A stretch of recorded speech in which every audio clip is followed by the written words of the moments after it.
At 4:13 a.m., the Belgorod Forest, Russia, a military convoy is moving forward. Inside its truck sits Russia's newest prize, a shipment of top-of-the-line Chinese PLZ-05 artillery, bought and paid for by Moscow. The crew feels secure, deep inside their own territory, shielded by a state-of-the-art air defense system.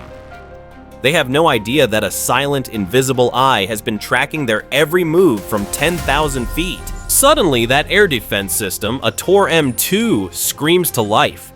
It gets a lock, a missile rips through the sky and vaporizes a tiny, sparrow-sized drone. On the ground, the Chinese soldiers guarding the shipment erupt in cheers. They believe they've just killed the only threat watching them. They couldn't be more wrong, because that drone a sacrifice, and its final dying signal wasn't a failure. It was the final confirmation Kiev needed to spring the trap. The hunt for this convoy started 3 weeks ago when an American satellite spotted the secret arms deal at a Russian port. From that moment, the convoy was never alone. At 10,000 feet, the Switchblade 300 drone became its ghost, a silent shadow that tracked its every move, streaming flawless encrypted data through Starlink. And on the ground, a Ukrainian AI became its digital predator. It didn't just watch, it learned. It analyzed radio signals, identified the command truck, and knew the convoy's rhythm so perfectly, it could predict their next coffee break. And the stakes could not be higher. This wasn't just a shipment of weapons, it was the 15 heavy guns Russia was counting on to finally break the city of Kharkiv. If this convoy gets through, a city falls. So how do you fight a rolling fortress shielded by a state-of-the-art air defense system that has just proven it can kill? You don't fight it with steel, you fight it with intelligence. And you let it believe it has already won, right before you take it apart. At 4:15 a.m., inside a modified M113 hidden 5 miles from the convoy, an operator's hands are steady. He flips a single switch and unleashes hell. One by one, 25 FPV drones lift into the night, each armed with a 2-pound shaped charge warhead. But they don't fly in a straight line. They don't fly in formation. They scatter, executing a radical new strategy called the Phantom Swarm. Their flight path is intentionally programmed to be chaotic, mimicking the random, fluttering flight of a flock of birds. This is pure psychological warfare, aimed not at the soldiers, but at a computer. The Tor M2 is a multi-million-dollar system designed to hunt jets and missiles moving at predictable speeds. It is completely baffled by a cloud of butterflies. On the Russian radar screens, the attack doesn't even register as a threat. It's dismissed as natural clutter. For a moment, the plan is working perfectly. The drones are ghosts. And then, the operator's screen tears with static. He knows that signature. A Russian Orlan 10 drone. It's not just watching, it's jamming. Suddenly, he isn't the hunter anymore, he's the hunted. And if that Orlan pinpoints his swarm, this entire mission ends in a fireball in exactly 10 seconds. At 4:16 a.m., the operator of the Orlan 10 isn't a computer. He's a professional, and his instincts are screaming that something is wrong. The signals move like birds, but they are too coordinated, too purposeful. He bypasses the computer's logic and makes a call directly to the Spetsnaz escort commander on the ground. The Russian response is immediate and brutally efficient. They don't waste time with bullets. A Spetsnaz team deploys an LPD-801 anti-drone gun, a weapon that kills with invisible waves of energy. A silent, focused beam cuts through the night. 2 miles away, 3 Ukrainian FPV drones suddenly drop from the sky like stones, their propellers frozen, their video feeds cutting to static. Inside the M113, the operator feels a punch in his gut as 3 of his screens go black. "We've lost 3, he shouts, his voice tight with adrenaline. "They're hunting us!" The illusion of the Phantom Swarm has been shattered. The convoy commander doesn't hesitate. He barks 2 orders over the radio. The first is to the drivers. "Move! Now!" The massive trucks, laden with Chinese artillery, roar to life, accelerating to a desperate 40 miles per hour through the dark forest. His second order launches 2 more Orlan 10s into the sky, their cameras creating a wider, more aggressive search grid. This changes the entire dynamic of the battle. The element of surprise is gone. The drones are no longer ghosts. They are declared targets. Worse, the Spetsnaz are now on an active hunt, not just for the drones, but for the signal controlling them. Every second that the M113 continues to operate, it screams its location into the night, and the Spetsnaz are listening. their Cornet anti-tank missiles ready to turn that signal into a smoking crater. At 4:17 a.m., inside the M113, the operator doesn't waste a second trying to outmaneuver the Orlans. He knows he can't win a game of hide-and-seek, so he decides to change the rules of the game entirely. He activates the Echo Trap. This isn't just standard jamming. The Echo Trap is a far more insidious piece of technology. It actively listens to the Orlan's own command frequency, records it, and then broadcasts back a perfect time-delayed echo of that same signal. The result is pure digital chaos for the Russian drone. It's like trying to have a conversation in a room where your own words are repeated back to you a second later. You become completely disoriented. The Orlan's navigation system is now convinced the Ukrainian FPV swarm is miles away from its actual location. Russia's eyes in the sky have just been made blind and stupid. But that was just the diversion. Now comes the kill. With the lead Orlan thoroughly confused, the M113 operator initiates the second phase of the counterattack. A side panel on the vehicle slides open and a Switchblade 600 loitering munition slides out on a launch rail and rockets into the sky. This is a 50-pound weapon, a silent predator that climbs to 15,000 feet, far above the battlefield. Using its powerful FLIR thermal optics, it locks onto the heat signature of the Orlan's engine. For 30 seconds, the Orlan flies in confused circles, completely unaware that death is diving towards it from the stratosphere. The impact is devastating. A 10-pound warhead turns Russia's primary reconnaissance asset into a cloud of shrapnel. It's a brilliant tactical victory for the Ukrainians, but down on the ground, the Spetsnaz just watch their eye in the sky get blown out of existence. They no longer need a drone to tell them where the enemy is. They know the Ukrainians are close, and they know they are armed with serious firepower.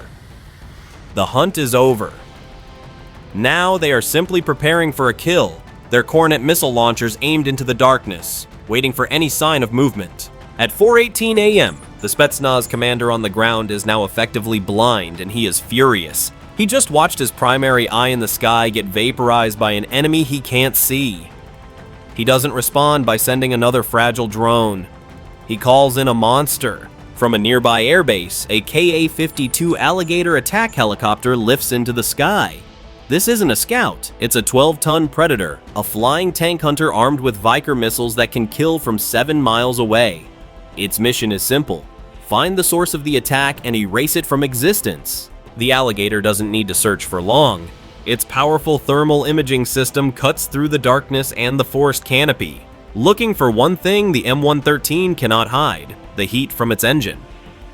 From 5 miles out, the helicopter's pilot gets a lock. On his display, the faint rectangular heat signature of the M113 glows like a bonfire. Inside the M113, the Ukrainian operator is still savoring his victory against the Orlan. And then, his entire world is consumed by a piercing electronic shriek. A red icon flashes frantically on his warning display. It's not a radar lock, it's a laser-guided missile lock, a far more immediate and lethal threat. The text below the icon was a death sentence, spelled out in calm digital letters. Viker missile lock, impact in 20 seconds. His heart hammers against his ribs. The very act of launching the Switchblade to save his swarm has now signed his own death warrant. The heat from his own vehicle has betrayed him. There is nowhere to run. There is nowhere to hide. He is a sitting duck, and a tank killer missile is screaming towards him at over 1,300 miles per hour. At 4:19 a.m., the operator's hands fly across his console. He isn't trying to evade, he is preparing a counterpunch. A canister launches from the roof, not with a roar, but with a sharp hiss. It soars 500 feet away from the M113 and explodes, not with fire, but into a shimmering aerosol cloud. This is the Smoke Phantom. This cloud is a precisely engineered thermal decoy, designed to bloom into a massive heat signature that is far hotter and more inviting than the M113's faint engine glow. To the Viker missile's simple heat-seeking brain, this new target is a blazing inferno. The missile makes its final, fatal choice. It adjusts its course, diving straight into the phantom heat cloud. Seconds later, a brilliant flash illuminates the forest as the missile detonates harmlessly against a ghost. But survival is not victory. The alligator is still out there, its pilot enraged, already swinging his cannon around for a strafing run. So the Ukrainian operator launches his real weapon. A small, specialized FPV drone jury-rigged with an experimental EMP warhead rockets out of the M113. This one carries a small, powerful EMP warhead. Its mission is a David and Goliath gamble: fly directly into the teeth of a modern attack helicopter on a suicide run. On the K-52's display, the tiny drone registers as an anomaly, a gnat in the darkness. The pilot dismisses it, focusing on lining up his main cannon. The Ukrainian operator doesn't need a direct hit, he just needs to get close. As the drone closes the distance, a few hundred feet from the helicopter, he triggers the detonation.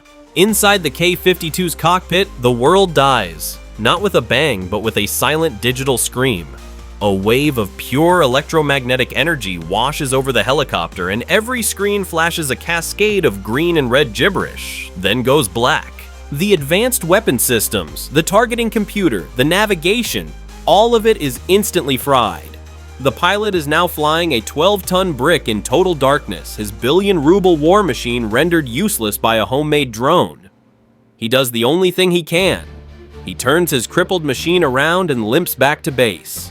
The last, most dangerous threat has been neutralized. The sky is now clear, and the path to the convoy is wide open. At 4:21 a.m., from the cramped confines of the M113, the operator looks at his screen, at the 22 remaining drones holding in a perfect predatory orbit.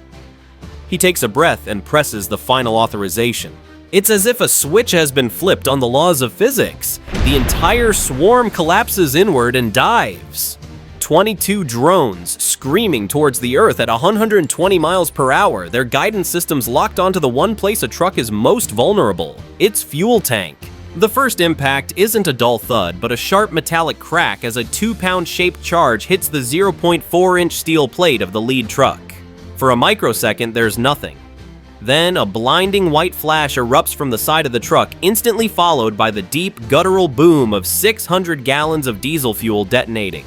Ukraine had just thrown the most expensive fireworks party in Belgorod's history, and the $70 million Chinese weapons convoy was the guest of honor. But to truly appreciate the genius of this attack, you need to understand the physics of that explosion. The fuse on the warhead was deliberately programmed with a 0.7-second delay. In that fraction of a second, the warhead punches through the steel wall, then it detonates. The shaped charge focuses its entire force into a single needle-thin jet of molten metal traveling at thousands of feet per second, slicing through the fuel tank like it was wet paper. The molten jet ignites the fuel tank and the pressure wave amplifies the destruction. If the trucks are parked close, just a few feet apart, the blast can trigger secondary explosions in nearby vehicles. The first truck's death becomes the second truck's executioner. One by one, in a cascading chain of fire and twisted metal, the convoy tears itself apart from the inside out. The king of the battlefield had just been turned into a junkyard worthy of a Mad Max movie. The battlefield ledger tells the full story. 15 top-of-the-line PLZ-05 howitzers, 20 military trucks, and an estimated 40 Russian and Chinese personnel, all eliminated in under 3 minutes. Hours later, a Maxar satellite passes overhead, its powerful lenses confirming the kill. The imagery shows a series of craters, the largest 35 feet wide, scarred into the Russian forest, a permanent scar exactly where Ukrainian intelligence predicted it would be. The impact of this single precision strike began to cascade across the entire Russian war effort almost immediately. The first domino to fall was command and control. The EMP drone and the destruction of the command vehicle plunged the entire Belgorod communications network into chaos. For 72 critical hours, an entire sector of the Russian front went dark. Without the promised PLZ-05s, the second domino fell.